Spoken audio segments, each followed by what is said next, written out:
Yo guys, what is up? It is Teachers Game 2 coming at you again with another video, and I am here to show you right now how to do a quick little breeding area, if you want to call it that. You can call it raising area, whatever you want to call it, area on any map. This is a great overall structure that you can build, and I'm going to show you how to quickly do it, and I'll talk you through why you put the things that you put in there and for what reason. Now, just before you start, a couple of the basic things: foundations, ceilings, walls, ramps, and then the obvious like cryo fridges, conditioners, some gas, generator, that kind of stuff, and then some basic trodes. Yes, obviously it is much better to have tech. However, I assume that a lot of people don't have that instantly, so this is a great way to start out. These, for those of you that didn't know, you can build them inside of a drop down, so don't freak out. So always start by placing down your first foundation. Rule number one: I'm building over the water because it sounded kind of cool, and it doesn't count as water right there, which is pretty sweet. Now what you're going to do is pretty easy. Build it 3 across. And you'll see why in just a second. And once you build it 3 across, it's a very simple point actually, because you're going to build things on either side. Now it doesn't matter which side, but it's up to you. And you can obviously make this a lot bigger, a lot smaller, but it doesn't really matter. And you'll see why in a second here. So what you're going to do is on this far side over here, you're going to actually get your area where you're going to actually hatch eggs and things along that line. Make sure I can do one more row before doing that. Oh no, that's unfortunate. And what you're going to do is quite simple. Right here, boop-a-doo. Just a little box that you're making at the end of this. It is basically 3 wide. Oh boy, lag spike. And a little bit of a 2 deep thing right here. Now once you do that, the reason you're doing this is because you're going to put air conditioners underneath everything. Now unfortunately I cannot tag these things into my hotbar, so it's going to take me a while to place these down, but it's not too bad, I suppose. So basically you're just going to place them in a nice even line. I get a little OCD about this, and I try and place them into each other so it looks like one continuous line of this stuff, but that's, up to you. And I try and spread them out decently evenly in rows, because that way you know where the hot spots are, or at least I should say the perfect conditioned spots. Now what you're going to do right here, just go back and forth. Usually I stick towards the back side as much as possible. And why you do this is because you want to be able to raise some of those more difficult eggs further back, and typically those are the larger eggs anyways, whereas the smaller ones don't require as much, so you can raise them up pretty close. And I'll show you what I mean by that in just a second here when I can actually pop some eggs down. Makes it a lot easier to see. So usually what I would do is I would aim to have 20 air conditioners down. 20 typically seems to be a pretty good number. There isn't anything I have not been able to raise without 20, and they're not very expensive, so it's worth it just to crank out 20 of them and just be done with it in the long run. That's just my personal opinion. You can do whatever you want. Now obviously the more people you have, the bigger you want to make this, so I'm just going to assume you have 6 members because that's typical for small tribes right now. So make it 3 deep. Now what you're going to do next is kind of confusing. Take this guy right here, and you are going to go a total of 2 deep right here, just like that. Now with 6, why not? Might as well go 3 deep, and then place down your Jenny inside of this area. Doesn't matter where. I would probably try and go to the side a little bit, so that way it's not super in your way.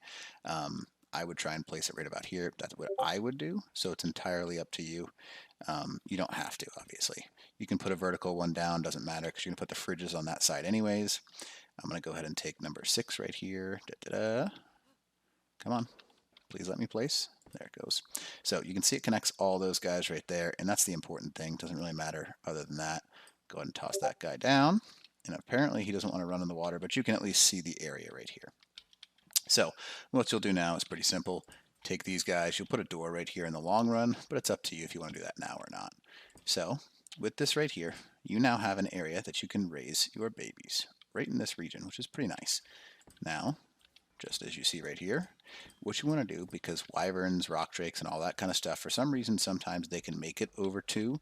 You don't have to do this, but putting up a 3rd set of walls can help quite a lot, but at least 2. You want to make sure you have at least 2 walls up there. That's important. Now, next thing is you want to have fridges for where you put your eggs, and label each fridge accordingly. Alright guys, sorry, I'm getting a little OCD that this doesn't work in here, so I'm going to go ahead and, just because that's kind of, I guess, who I am, my students would certainly attest to that, I'm going to go ahead and go inside here and destroy this generator just for the purpose of, I don't like it being where it is. Normally it's not an issue, and I would never build over water, but however, building over water in this situation has caused it not to work, and that frustrates me when I'm trying to explain things. So I'm going to go ahead and move it right on this back side over here. It's just going to be high enough, maybe, because it's, why not? Why would you just not work there? No big deal, right? I guess. Oh well, there we go. You can see that it works. We're going to put it right there. We're going to use straight electrical cables this time just because it makes sense to me, and that's what I like to do. We'll put this guy here, put the gas in. There. Now it works. Much better. It's much easier to explain things when you guys can see what's actually going on. There's nothing worse when someone tells you a video and they're like, oh, as you can see, it's possible for this to work. No, I want it to work. That's why I'm watching this video. So I would put a door over here just because it's safe. That way the babies don't get stuck in here and you still have access to it. But again, up to you. So as you can see, there's everything powered nice and evenly. Makes me feel a little bit better. And then we go back out. So right now we have totally finished the area that you can raise things. Now what you're going to do is you're going to have fridges. Now each fridge is for something different. Now these are for your fertilized eggs, just because it's always a good idea to have them in fridges. They last longer. Some people are like, we put them in vaults. Well, you want to make sure you can store them as long as possible. Like a year is insane time, so you can save them for a long period of time, whereas a vault, it's like 30 days. And sometimes you forget. It's always nice to have them. Now I would name things like let's see here, personal eggs or something like that. You can name them whatever you want. You can name it meat eaters. Oh my goodness, that was not bueno. Wow, my typing is not the greatest right now. Meat eaters. And you can move down the line and be like, okay, let's name this one veggie. Nope, not going to work. Veggie eaters. And you can name them whatever you want, but that way you can have your egg storage over on this side. And then in this back one, why 5 works perfectly, is you can actually put these cryo fridges, and you don't need access to right now, a tech generator. And you can put these down, and this is where you put your personal babies that aren't done raising, because using cryopods is the way to raise things nowadays, just because it makes it a lot easier. You get the imprint you need, and let's say you've got 5, 6 guys. Each one, let's say, I'm going to go ahead and put this down. Come on, where's the rename? There it is. I'm just going to name it after myself, Burko Mode. Boom. And as you can see, that would be mine, and then the other 4, you just put the cryopods with the babies in there and you're good to go. And this is your hatching area. So there's your fridges. There's that, cryo fridges on the back side, too high so things can't walk over it. And you just drop the eggs up here, and they will auto-fertilize up here while they're safely away from everything else. Now what you want to do is pretty easy. I'm going to go ahead and make another row right here.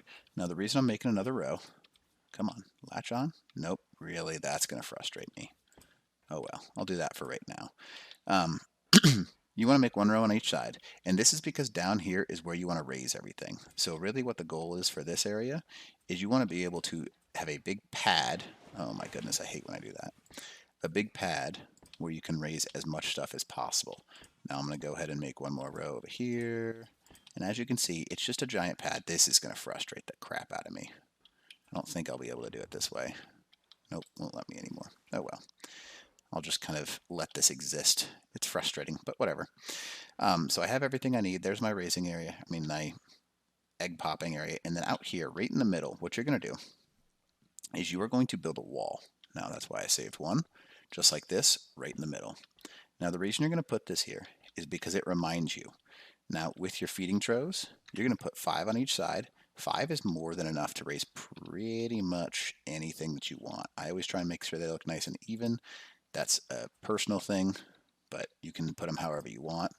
And on one side, you're going to have berry raisers, and on the other side, you're going to have meat raises. So that way you know when you're running low on things. Now, not only that, it helps organize the babies, so on and so forth, so you don't have to worry about anything in regards to if they're going to have enough food. You can always be like, okay, if there's enough for the meats, do I need to worry about berries the first thing you get on? Stuff like that. It's just a nice thing to have. So, 3, 4, and you just back up slowly so then a nice straight line like that. Now, I also like my things to look aesthetically pleasing, so this looks pretty cool because you've got everything you need right here and you're good to go. Now, you raise your berries on this side, meats on this side, doesn't matter. You can also do like lined up over here, meats, and over on this side, your berry raises, and it makes everything pretty easy. Now, everything else is kind of like additional, but this is kind of like the base setup that you should use to get started with raising things. Now, a lot of people are like, well, why don't you use like 1 or 2 feeding troughs? Let's put this in perspective. 1, 5 is always better, and it's not that much harder just to get some extra meat or some extra berries as long as you're already out there to make sure things raise through nights and stuff like that. Now, some people are like, wait a minute, why do you have these things? Now, I have Procoptodons. Now, the reason that I have Procoptodons is I usually store them right around the side. I'm just going to put them right over here for right now. And if you have a mate-boosted pair of Procoptodons, what they do is they actually increase the imprint that you get with any baby by double. Not only that, but whenever babies are in the female's Procoptodon pouch, they take reduced eating. So it's easier to raise and you get double imprint. So you need at least 1 mate boosted pair. 1 male with 4 females is the max you can use. So 4 females would be opportune, or as many as you want, really. Nice to have them. So as you can see, it doesn't take up so much space, and then you can kind of like build this inside your base by putting a roof over the top of it, and you can raise a ton of stuff. If you really wanted to start, like let's say you're getting a little bit bigger of a tribe, if you wanted to raise gigas, you can extend this out as far as you wanted to, and it serves a long ways out. So I'm just going to kind of show you for right now, just so you can see. Unfortunately, I've got to put ceilings down because, apparently this water is just too deep over here, which is quite unfortunate. But even expanding out just another 2 gives you enough room to raise gigas. So it's a great little raising area. It makes it so you can remember berries, meats, Procoptodons.